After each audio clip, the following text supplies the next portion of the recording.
Hello, everybody. We're going to get ready to get started here with a live meeting. This is Paul, and welcome to the Raw Life Health Show today. And thank you for being here. And I want to talk to you today about some questions because yesterday I proposed that people do the raw food diet, and there's a right way and a wrong way to do it. And I got several replies that I want to reply to today. One of the person says, I tried twice, and both times I was terribly hungry the whole time, like ravenous. I have an easier time fasting completely than eating raw. What's up with that? And somebody else said, how does one do it a right way? I thought this was one of those things where you either do it or you don't. And then somebody else replied, how do you start eating the raw foods? Do you have a plan? So we're going to discuss this today. Now, I do have a book out that's called The Formula for Health. And that's one way to start it. I have another book called The Daylight Diet. And these are all different plans of how people have succeeded and the best way to eat a raw food diet. So I definitely recommend those books. Depending where your level of nutrition is and so on, I have another book called The Raw Life, which explains why we shouldn't be eating certain foods. So the first thought or understanding I want to share with you is if you're going to switch to a raw food diet, you have to have knowledge of what it is and why you're making this change. You have to make this change for you, not for somebody else. You have to want to do this because it makes sense to you, not just because you heard that it's good. Research it and find out and understand about the people that succeeded and failed. That's why in many of my books I wrote, I had interviews with people who have been doing a long time to find out what worked for them and worked and what didn't. So I'll address here now some of the questions that we had here. So the first person said, well, originally I wrote this question because somebody said they tried the raw food diet for 7 months. Well, for 7 months. And in 7 months, they went from 200 pounds to 130 pounds. They were strong and muscular on their standard American diet or however they were eating before. But then when they started eating a raw vegan diet, they went all the way to 130 pounds. So they said they lost 70 pounds on this diet. And this was somebody who maybe couldn't afford to lose weight to begin with. They were happy where they were at with their body and their muscular type, but they seem to have lost their muscle and their weight and everything else. And so we need to look at several questions and things here. You have to approach this differently if you're just the average person that wants to improve their health, or if you're already sick and dealing with the disease. When I first learned about the raw food diet over 25 years ago, I went to Hippocrates Health Institute in West Palm Beach, Florida. Now, the majority of people there were overcoming an illness, and that's why they were there. And myself, I was overcoming inflammatory bowel disease, and that's why I was there. So if you're doing it just to improve your condition, it's much easier. But if you're doing it to overcome a disease, then it gets a little bit more involved in what you can do and not do. For example, somebody that has inflammatory bowel disease, as good as raw foods are because the enzymes help digest the food, the roughage and the fiber of certain of those salads are not good for somebody who already has a inflamed colon. So for a certain amount of time until the healing takes place, you want to stay away from leafy greens if you're in that situation. Somebody with cancer or diabetes or something, you might want to be careful. As good as fruits are, you might want to be careful over consuming the fruit because of the sugar and the sugar-related illness that you have.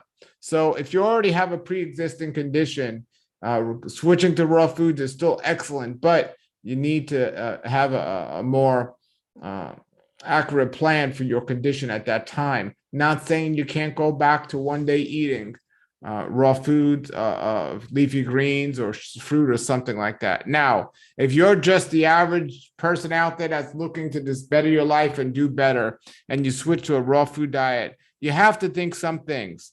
One thing is the satiation of food. So you think you're eating the average food you're eating now, you're eating heavy bread, you're eating heavy meats and things like this.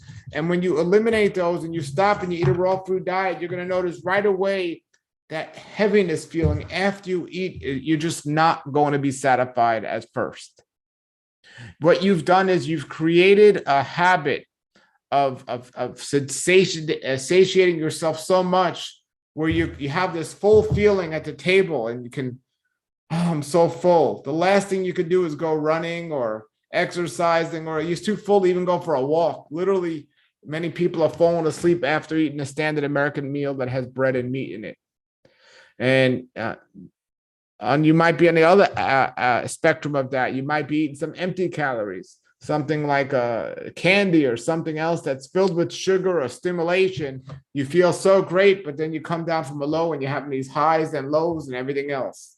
So having an understanding that that feeling of weighing you down is not necessarily going to be there on a raw food diet, and you need to give it some time to adjust. And there are some things you can do to adjust. So if you're not dealing with a disease prior to getting into this and trying to overcome the disease, I would suggest learning about different raw food recipes and learning how to make them. When I first got into the raw foods over 25 years ago, I got some recipe books, and there weren't as many out back then as there are now. And I made some of the recipes, and some of them I didn't like, some of them I loved. And the recipes, the raw food recipes, are usually miscombined. They're usually filled with nuts and seeds, and they're mimicking some type of food you once ate. So from the taste standpoint, the fullness standpoint, you're not losing that. So if you're not trying to heal from a disease and you're just getting into the raw foods, I recommend learning about recipes and eating raw food recipes. Because if you go from eating McDonald's to eating just a salad, yes, of course you're going to be hungry. Of course you're going to miss that feeling of I'm full. But if you do it in a wise way, where you're making some raw food recipes, or here's what I suggest: a lot of major cities now have either a raw food restaurant or a vegetarian restaurant that has raw food on the menu. I can promise you, if you get like a raw lasagna or a raw burger or raw tacos or any of these recipes, you will feel that full feeling after you eat. But it's not going to last like a cooked feeling, like where you can't get up. Even though you're going to feel full, you're still going to be more mobile and so on. So that'll take care of a lot of that. When I first got into this, I ate a lot of recipes when I first began. And also another thing is the dehydrated foods. They're not technically raw, but if they're dehydrated under a certain temperature, the enzymes are still there.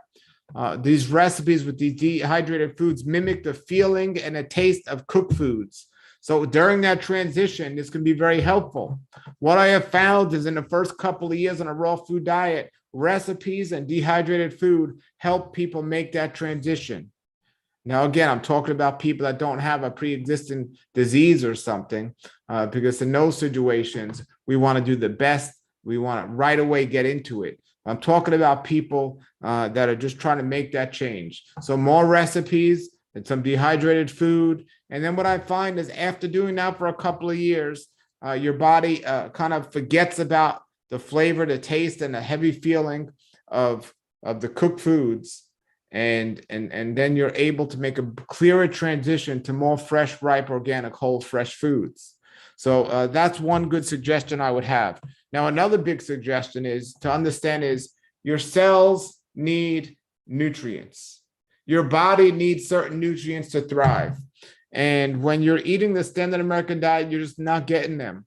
And you're eating food that is so denatured and so far from nature that even though it tastes great because of all the flavors and things added to it, it just does not have the nutrients your body needs. So you're eating all these foods, but you're not satisfying your nutrients. That's why no matter how much you eat, you keep desiring more and more food.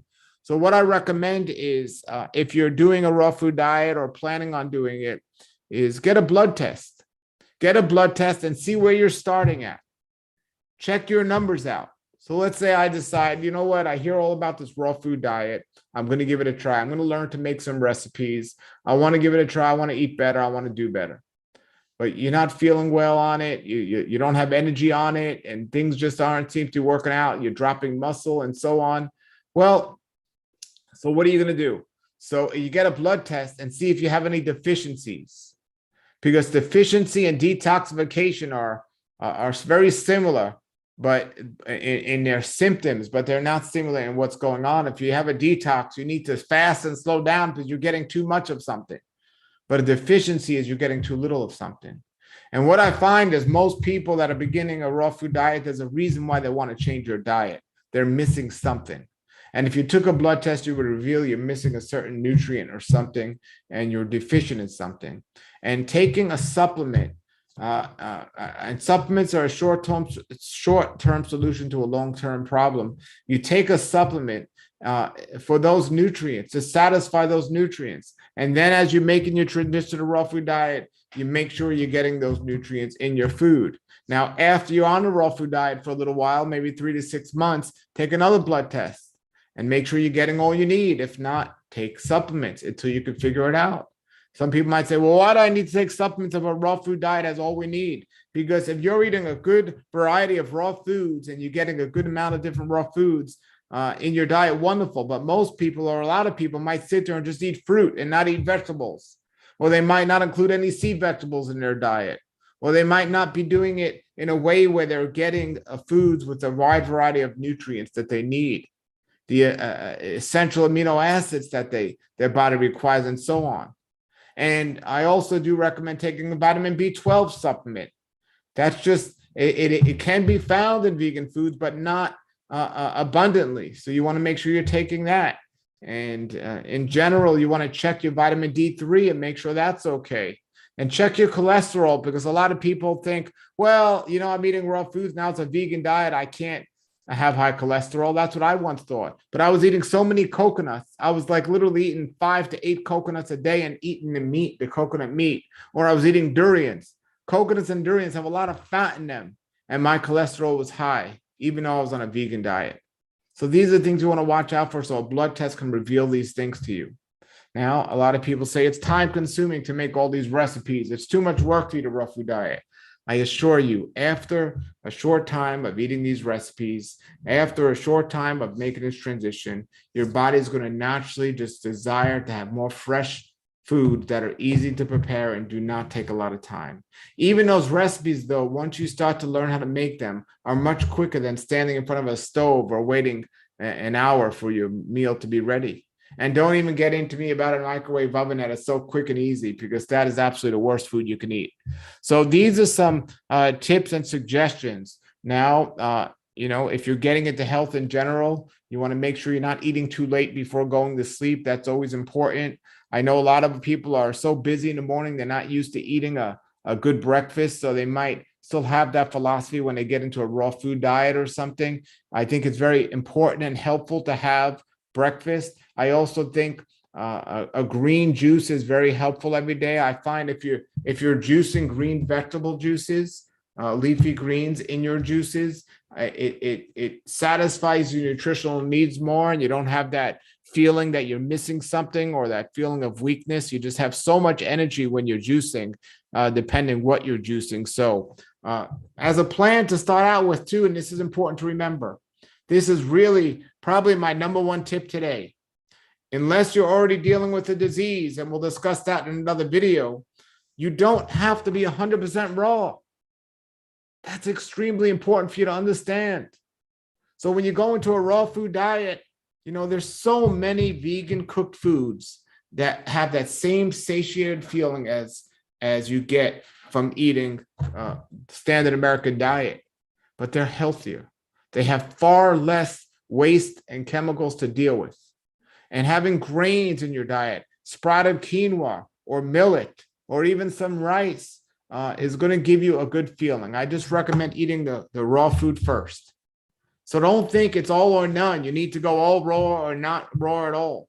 You could be, and what I suggest is, to begin with at least, is 75% raw food. So you have your plate, and you have 3 parts of your plate are filled with raw foods. Maybe you have a fresh salad, and then maybe you have a raw food recipe, and then maybe for the beginning of your meal, at the end of the meal, you could have something with a fruit in it or something that digests more quickly. You want to eat that separately more at the beginning of the meal first. And then maybe if you're having something cooked, maybe whether it be some millet or quinoa or rice or some other dish that's cooked, or maybe steamed lentils or steamed rice and beans. That could be your last meal there. So it's making a transition and doing it wisely. It doesn't need to be all or none. So these are important things for you to understand and keep in mind. Don't just eat all the cooked food and leave the raw food behind last. No, eat that salad first. Eat that raw food recipe first. Then you are going to be full. And if you are still a little hungry, you could eat some cooked food. Just make sure 3 parts of it, or 75% of it, is raw, ripe, fresh, hopefully organic, nice foods. And then as you gravitate, and the more you do this, eat some more fresh whole foods. Maybe there are days you'll be 100% raw, and you won't eat the cooked food maybe days. Maybe you'll have a smoothie in the morning for breakfast. Maybe you'll have a green juice in mid-morning, a green vegetable juice. Now, I recommend you get rid of your microwave oven and you replace it with a juicer. And then maybe for lunch, you'll have a really amazing salad or something you've made. And you've put a great salad dressing on there, because when it comes to dressings, I'll do another video about that, or salads, dressings are the key. Dressings could really make you feel satiated, where just a salad might not do the trick. And then maybe you come home and for dinner, you're going to eat a delicious raw food recipe that you either made that day, the night before, or even right before you made the recipe. Or maybe you're going to go out to a raw food restaurant or a vegetarian restaurant and eat a raw food meal. So these are some tips and suggestions for beginning a raw food diet. It's not all or none. You don't just have to do it all overnight and switch this way completely. Now, if you have a specific condition, I'll address that in future videos, but I hope these tips and suggestions are helping you understand how to make this transition to a raw food diet and do it the correct way. Things you don't want to do is you don't just want to just completely eat 50 bananas a day and don't eat anything else, or sit there and eat dates all day and nothing else. Even if you're athletic, you can eat a raw food diet successfully. I spend a lot of time exercising. I go to the gym, and I'm able to make this transition and eat this way with no problem. You don't have to, stay eating one particular type of food. You need a variety of different foods, and you need to understand what you're doing it and why you're doing it. I ran a 5-borough race in New York once. It was a 100-mile race, and it was 100? No, it was five boroughs. It must have been, I don't know, it was 25 miles or whatever it was. I did it, and it wasn't 100. Well, maybe it was, I don't know. I don't remember. It was a long time ago, but I did it primarily on bananas and watermelon to get through that race, eating foods that weren't heavy, and I was able to do it. But up to that race and after that race, I didn't just eat bananas and watermelon. I ate some other things that my body needed and could use. So I hope these tips and suggestions helped you. And if you have more questions, I'm here to help you with that as well. I want to see you succeed as being as healthy as possible.